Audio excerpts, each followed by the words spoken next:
സർക്കാർ വോട്ട് നേടി വീണ്ടും അടുത്ത ഒരു മൂന്നാം പ്രാവശ്യം കൂടി തിരിച്ചു വരണം എന്നുള്ള നിലയ്ക്കുള്ള കുറേ പ്രവർത്തനം നടത്തുന്നുണ്ടെങ്കിലും കുറേ ആളുകൾ വരും, അവരോട് വന്ന് ഇതിലൊക്കെ അറ്റൻഡ് ചെയ്ത് പോകുന്നു. കാരണം സർക്കാരാകുമ്പോൾ അതിൻ്റെ ചില ബന്ധങ്ങളും ബാക്കിയും വെച്ച് പലരും ഇൻവൈറ്റ് ചെയ്തുകൊണ്ട് വരുന്നു എന്ന് മാത്രമേ ഉള്ളൂ. അതുകൊണ്ടൊരു മാറ്റം വരുന്നില്ല. വരണമെങ്കിൽ ഞങ്ങളെന്ന് പറഞ്ഞ 140 മണ്ഡലങ്ങളിലൂടെ 250 കേന്ദ്രങ്ങളിൽ ആണ് ഇത്തരത്തിൽ വിശദീകരണ യോഗങ്ങൾ ഞങ്ങൾ വെച്ച് ജനങ്ങൾക്ക്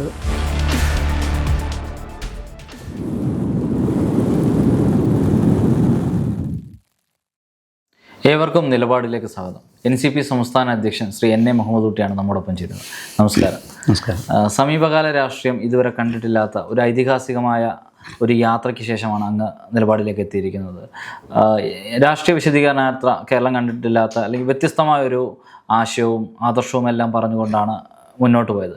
കാസർഗോഡ് നിന്ന് ഈ യാത്ര ആരംഭിക്കുമ്പോൾ അത് തിരുവനന്തപുരത്തേക്ക് സമാപിക്കുമ്പോൾ അതിനൊരു വിജയം കൈവരിക്കാൻ കഴിഞ്ഞു എന്ന് തോന്നുന്നുണ്ടോ എനിക്ക്? തീർച്ചയായും. കാരണം എന്താണെങ്കിൽ പലർക്കും സംശയമുണ്ടായിരുന്നു. കാരണം ഞങ്ങളെന്ന് പറഞ്ഞ 140 മണ്ഡലങ്ങളിലൂടെ 250 കേന്ദ്രങ്ങളിൽ ആണ് ഇത്തരത്തിൽ വിശദീകരണ യോഗങ്ങൾ ഞങ്ങൾ വെച്ച് ജനങ്ങൾക്ക് ഈ വിശദീകരണം നൽകുന്നത്. അപ്പോൾ അതെങ്ങനെ സാധിക്കുന്നൊരു ഇത് പലർക്കും ഉണ്ടായിരുന്നു. അതിൽ 3 ഒരു യാത്ര ഉദ്ഘാടനം ചെയ്ത ശേഷം 3ആയി തിരിഞ്ഞു.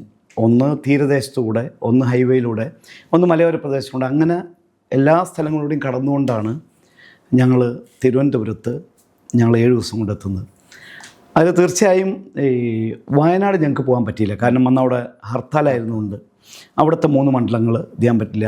ഇടുക്കിയിലും അതുപോലെ ചില മണ്ഡലങ്ങളിൽ നമുക്ക് കയറാൻ കഴിഞ്ഞ. കാരണം ഞങ്ങളുടെ ടൈം ഷെഡ്യൂളിൽ എത്താൻ അതിനിടയ്ക്ക് ഒരു വണ്ടി കേടുവരുന്ന പ്രശ്നങ്ങളൊക്കെ ഉണ്ട്. പക്ഷേ അത് ഇതിന് ശേഷം ആ ഒരു 8ഓളം നിയോജകമണ്ഡലങ്ങളിൽ ഇതിന് ശേഷം സംസ്ഥാന സമ്മേളനത്തിന് ശേഷം അവിടെ പ്രത്യേകിച്ച് ഈ പറഞ്ഞ വിശദീകരണ യോഗം നടത്താനാണ് ഞങ്ങൾ തീരുമാനിച്ചത്.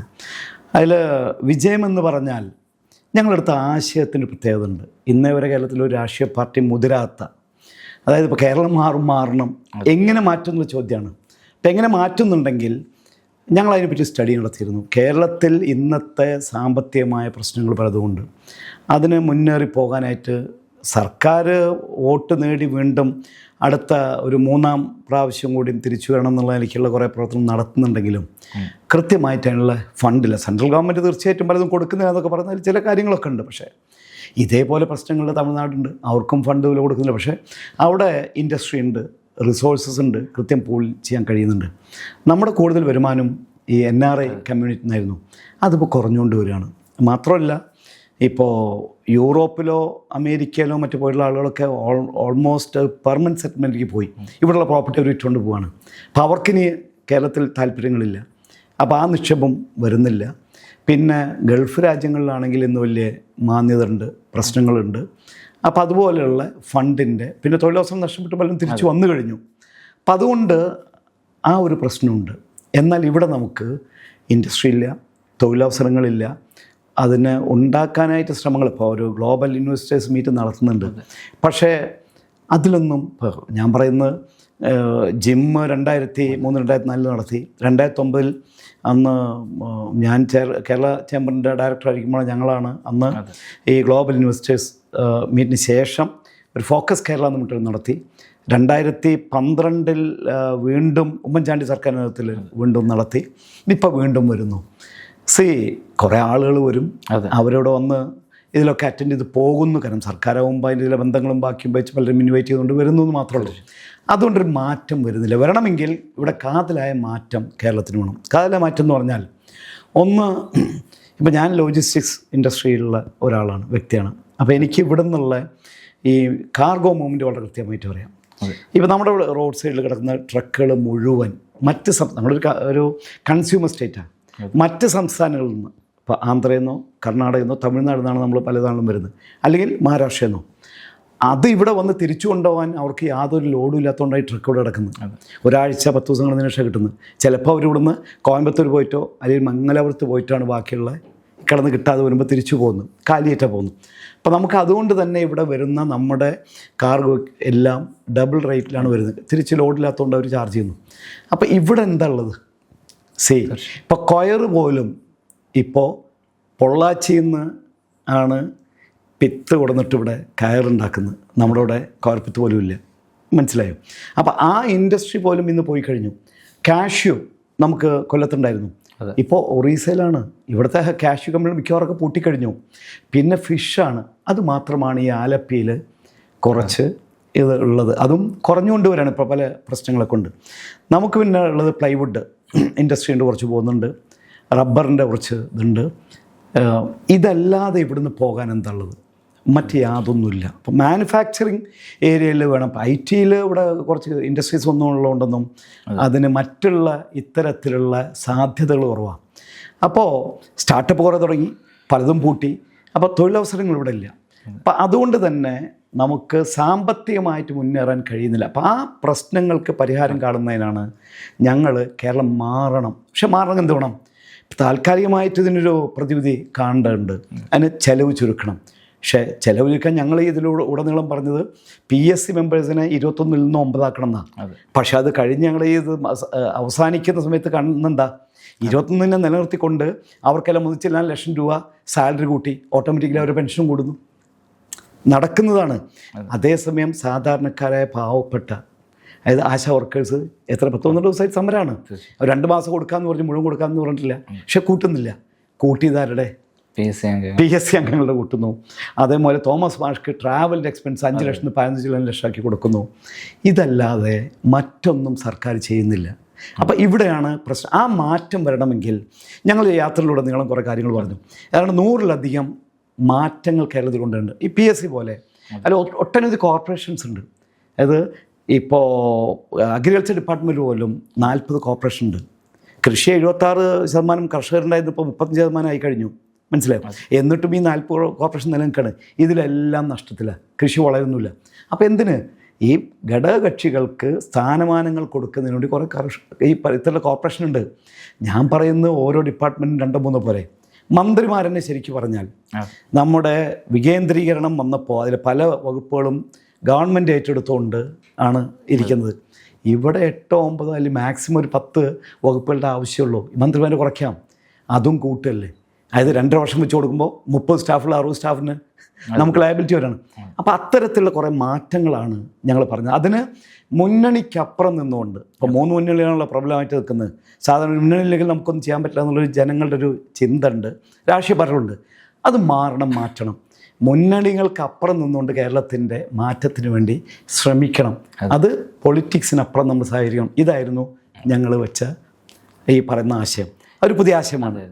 ഇവിടെ രാഷ്ട്രീയം പറഞ്ഞുകൊണ്ടുള്ളൊരു യാത്രയാണെങ്കിലും ഇതൊരു രാഷ്ട്രീയ യാത്ര മാത്രമായിരുന്നു. കൊല്ലത്തൊരു ഉള്ളൊരു മാധ്യമപ്രവർത്തകൻ എന്നോട് പറഞ്ഞത്, ഈ യാത്രയിൽ കൊടുത്ത ലഘുലേഖ, ആ ഒരു ബുക്കുണ്ടല്ലോ, ഇത് ഈ അടുത്തൊന്നും തയ്യാറാക്കിയതല്ല. എത്രയോ കാലങ്ങളായിട്ടുള്ള പഠനം ഈ ബുക്ക് തയ്യാറാക്കുന്നതുമായിട്ട് ബന്ധപ്പെട്ടുണ്ടെന്ന് അദ്ദേഹം എന്നോട് പറയുകയുണ്ടായി. സമാനമായ അഭിപ്രായം പല സ്ഥലങ്ങളിൽ നിന്നും പലരും പങ്കുവെക്കുകയുണ്ടായി. ഈ ബുക്ക് തയ്യാറാക്കുന്നത് എത്ര നാളത്തെ കഷ്ടപ്പാട്, അല്ലെങ്കിൽ അതിനോട് അങ്ങ് മാറ്റിവെച്ചൊരു സമയമൊക്കെ എങ്ങനെയാണ്? ഏതാണ്ട് 1 വർഷത്തിലധികം ഇതിൻ്റെ പ്രിപ്പറേഷന് വേണ്ടി ചിലവാക്കിയിട്ടുണ്ട്, ഒരു സംശയം വേണ്ട. അപ്പോൾ ഞങ്ങൾ ഓൾറെഡി കേരളനാവ് എന്നുള്ള പത്രം ഏറ്റെടുത്തപ്പോൾ തന്നെ ഞങ്ങൾക്കൊരു ടീം ഉണ്ടായിരുന്നു ഈ പത്രം നടത്തിക്കൊണ്ടതിന്. പിന്നെ വൈബ്സ് എന്നൊരു മാഗസീൻ, ഞങ്ങൾ ബിസിനസ് മാഗസീൻ ഞങ്ങൾ എടുത്തു.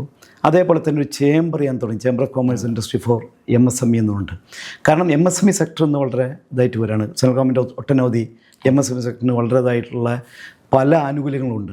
മാത്രമല്ല അവരുടെ മുൻപുണ്ടായിരുന്ന 5 കോടി ഇൻവെസ്റ്റ്മെൻ്റ് എന്നുള്ളത് 50 കോടിയാക്കി. ടേൺ ഓവർ വരുന്ന 50 കോടിയുള്ള 250 കോടി ഉള്ളതെല്ലാം MSMEയിൽ വന്നു. അപ്പോൾ MSMEക്ക് അത്തരം മാറ്റങ്ങൾ വന്നപ്പോഴാണ് ഞാൻ അത്തരത്തിലുള്ള ചേംബർ വരെ തുടങ്ങി. അപ്പോൾ എൻ്റെ ഉദ്ദേശം എന്താണെങ്കിൽ ഇത്തരത്തിലുള്ള ഈ MSME സെക്ടറിലെ ചെറുകിട ഇത്തരം വ്യവസായികളെ അടക്കം സഹായിക്കുന്നുള്ളൊരു ചേംബറാണ്. അതാവശ്യമാണ്. അല്ല, വെറുതെ ഒരു പൊളിറ്റിക്കൽ സ്റ്റേറ്റ്മെൻറ്റ് ഇറങ്ങിക്കൊണ്ട് കൊടി പിടിച്ചുകൊണ്ട് മുദ്രാവാക്യം വിളിച്ചു കൊണ്ടൊന്നും ഇവിടെ മാറ്റങ്ങൾ ഉണ്ടാവില്ല. അതിലൂടെ ഈ പത്രം കൂടി വന്നപ്പോൾ ഞങ്ങൾ അത്തരത്തിലുള്ള ടീം വർക്ക് ഉണ്ടായി. ആ ടീം ഞങ്ങൾ 1.5 വർഷത്തോളമായിരുന്നു വർക്ക് ചെയ്തിട്ടാണ് ഇത്രയും ഐഡൻറ്റിഫൈ ചെയ്ത്. ഇപ്പോൾ യാത്രക്കിടയിൽ പിന്നീടും പല ഏരിയാസും ഇപ്പോൾ ഐഡൻറ്റിഫൈ ചെയ്തിട്ടുണ്ട്. പല ആളുകൾ കണ്ടപ്പോൾ അവർ പറഞ്ഞ ആശയങ്ങളുണ്ട്. അതുകൂടി ഇനിയിപ്പോൾ ഇതിനൊന്നുകൂടി റിവൈസ് ചെയ്യേണ്ട ഇത് വന്നിരിക്കുകയാണ്.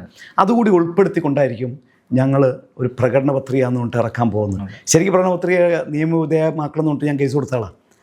കാരണം എന്തും പറയാം, ഒന്നും കൊടുക്കേണ്ട ആവശ്യമില്ല എന്നില്ല. ഇപ്പോൾ ചാലക്കുടി ഒരു ബാങ്ക് കൊള്ളയടിച്ചപ്പോൾ അവൻ പറഞ്ഞെന്താ, എനിക്ക് മോഡി 2014 15 ലക്ഷം രൂപ എൻ്റെ അക്കൗണ്ടിൽ തരാമെന്ന്, അത് കിട്ടിയില്ല. ഞാനത് ബാങ്ക് പോയി എടുത്തു എന്നാണ് ഇപ്പോൾ ഓർത്തിരിക്കുന്നത്.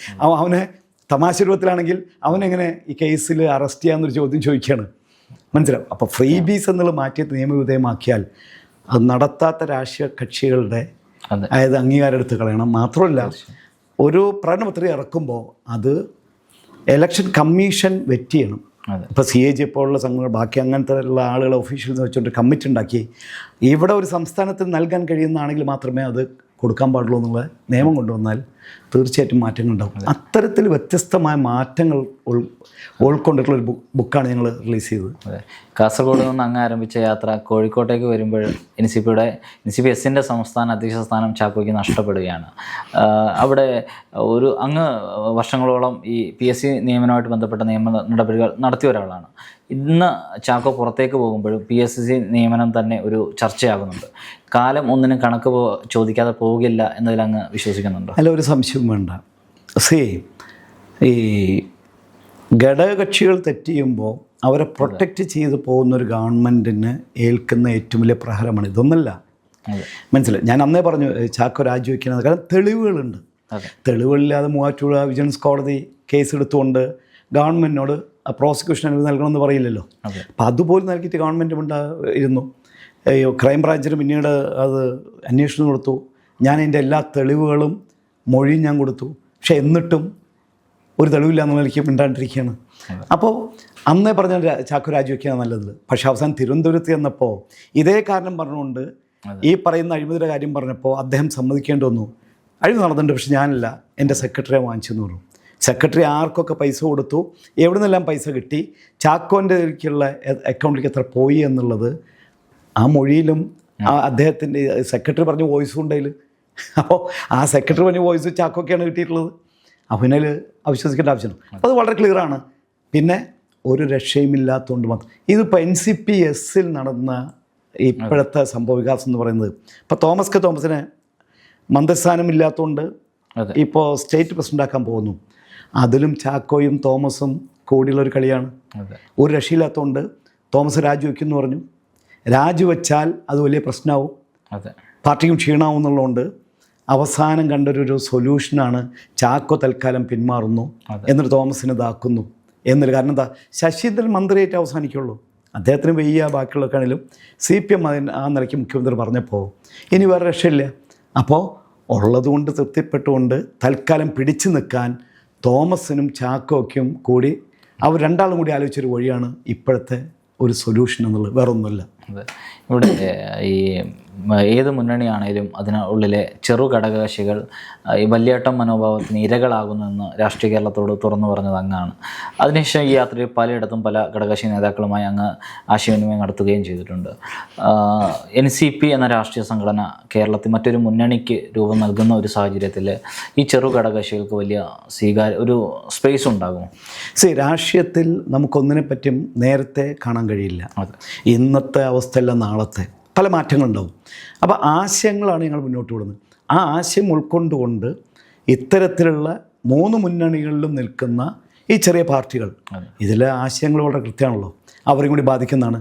അവർ ചിന്തിക്കട്ടെ, നമ്മൾ ചിന്തിക്കാനുള്ള ഒരു ഇതാണ് ഇട്ട് കൊടുത്തിരിക്കുന്നത്. ചിന്തിച്ചുകൊണ്ട് അവരെയും തയ്യാറാവുകയാണെങ്കിൽ തീർച്ചയായും പഞ്ചായത്ത് ഇലക്ഷനിൽ ഒരു വലിയ മാറ്റം ഉണ്ടാക്കാൻ കഴിയും. അതായിരിക്കും ഇതിൻ്റെ തുടക്കമെന്ന് ഞാൻ പ്രതീക്ഷിക്കുന്നു.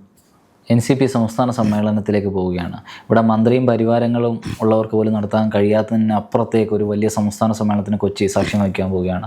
NCPയെ സംബന്ധിച്ച് ഏറ്റവും ഉയർന്ന നേതാക്കന്മാർ പോലും ഈ സമ്മേളനത്തിലേക്ക് കടന്നു വരിക.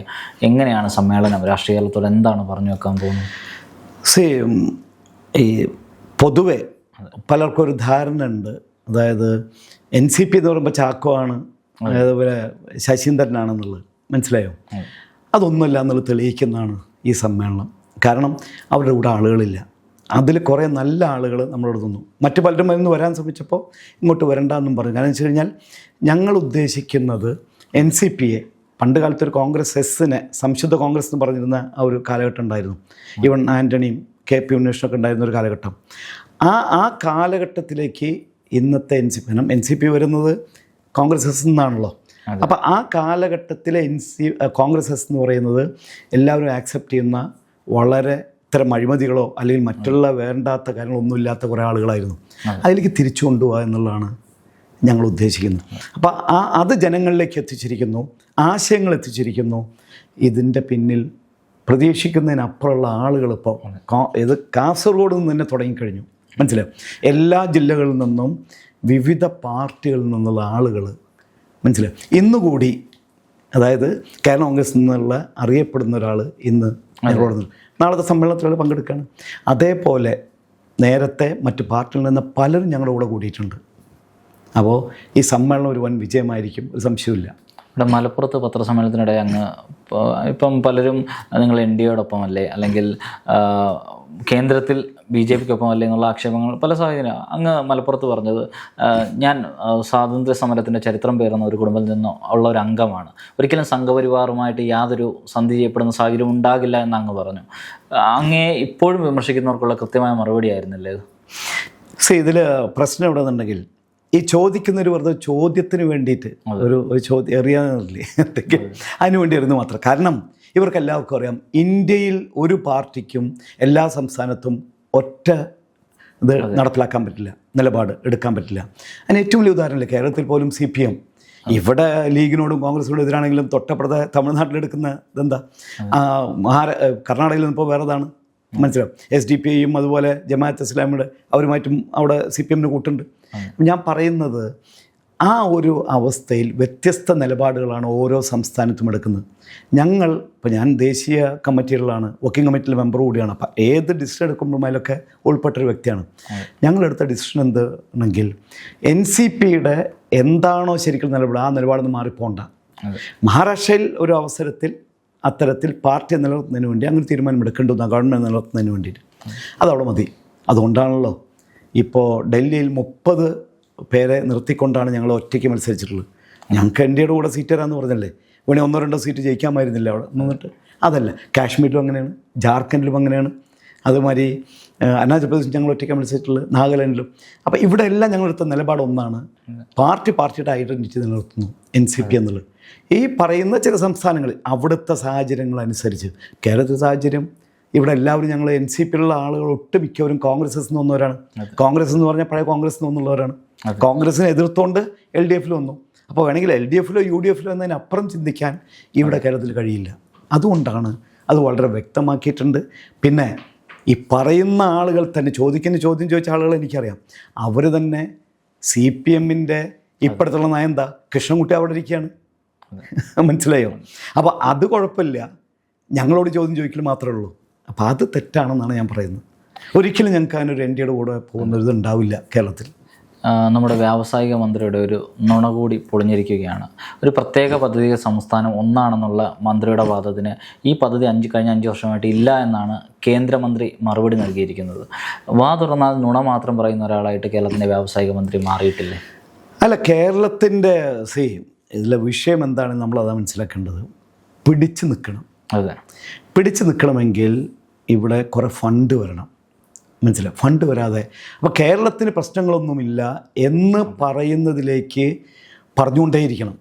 കുറേ പറയുമ്പോൾ, പല നുണകൾ പറയുമ്പോൾ അറിയാമല്ലോ, അതൊരു സത്യമായിട്ട് ആളുകൾ വിശ്വസിച്ച് പോകുന്നുള്ള ചിന്താഗതിയാണ്.